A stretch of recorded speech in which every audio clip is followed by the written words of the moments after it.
எல்லார் வீட்லயும் இந்த ஃபோனுக்கு வர அந்த ஒரிஜினல் டேட்டா கேபிள் கொஞ்ச நாள்லயே இந்த மாதிரி பிஞ்சு போயிடும். இது பிஞ்சு போச்சுன்னா நம்ம டேப்பை சுத்தி யூஸ் பண்ணணும்.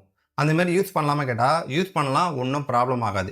ஆனா இந்த கேபிள எதுக்கு யூஸ் பண்றீங்க அத பொறுத்து தான் இருக்கு. இதுல இந்த அலுமினியம் ஷீல்ட் எதுக்குன்னா, இந்த கேபிளோட மேக்னெட்டிக் இன்டர்ஃபரன்ஸ தடுக்கிறதுக்காக மட்டும் தான்.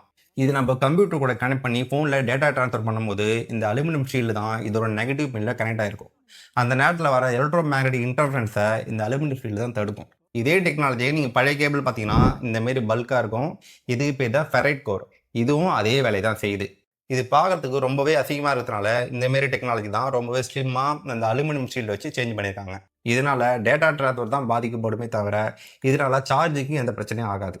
இது ப்ரூவ் பண்ற விதமா இந்த 150 கேபிள்ல பார்த்தீங்கன்னா, எந்தவித அலுமினியம் ஷீல்டும் இல்ல. இதுல வெறும் வயர் மட்டும் தான் இருக்கு. அதனால ரொம்ப டேமேஜ் ஆயிடுச்சுன்னா தூக்கி போட்டுருங்க. கொஞ்சம் டேமேஜ் ஆச்சுன்னா, இது நீங்க டைட்டான பேஸ்ட் போட்டு யூஸ் பண்ணலாம்.